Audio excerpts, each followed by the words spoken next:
നമ്മളെപ്പോഴും ആഗ്രഹിക്കുക മുകളിലോട്ട് വളരാനാണ്, അല്ലെ? താഴത്തോട്ട് തളരാൻ ഒരിക്കലും നമ്മൾ ആഗ്രഹിക്കില്ല. ഒരു ചെടിയുടെ വളർച്ച എടുക്കുകയാണെങ്കിൽ ഈ ചെടി മുകളിലോട്ടും താഴത്തോട്ടും വളരുന്നുണ്ട്.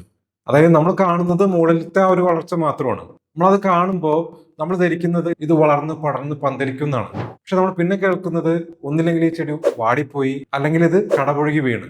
ഇത് രണ്ടായാലും അതിന്റെ റീസൺ എന്താന്ന് നോക്കുമ്പോൾ അതിന്റെ താഴത്തോട്ടുള്ള ആ ഒരു വളർച്ച ഉണ്ടല്ലോ, അത് സ്ട്രോങ് ആയിട്ട് വളർന്നിട്ടില്ല. അതുകൊണ്ടാണ്. ഇതേപോലെ തന്നെയാണ് നമ്മുടെ ജീവിതത്തിലും. നമ്മളിപ്പോൾ ഒരാളെ കാണുമ്പോൾ ആളെ ഹെൽത്തി ആയിട്ട് തോന്നാം, വെൽത്തി ആയിട്ട് തോന്നാം.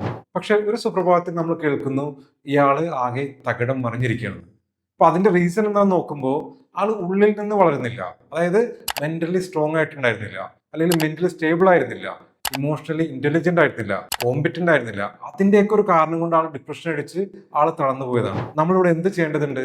നമ്മൾ ഫിനാൻഷ്യൽ ഗോൾ സെറ്റ് ചെയ്യുമ്പോൾ അതേപോലെ തന്നെ ആയിരിക്കണം നമ്മൾ സ്കില്ലിന് ഗോൾ സെറ്റ് ചെയ്യണം, ലേണിങ്ങിന് ഗോൾ സെറ്റ് ചെയ്യണം. അതോടൊപ്പം തന്നെ നമ്മുടെ പേഴ്സണാലിറ്റി ഡെവലപ്പ് ചെയ്യാൻ അതിനും ഗോൾ സെറ്റ് ചെയ്യണം. എന്നിട്ട് അതിന് മുകളിൽ വർക്ക് ചെയ്ത് കഴിഞ്ഞാൽ ഈ പറഞ്ഞൊരു വീഴ്ച നമുക്ക് ഒഴിവാക്കാം.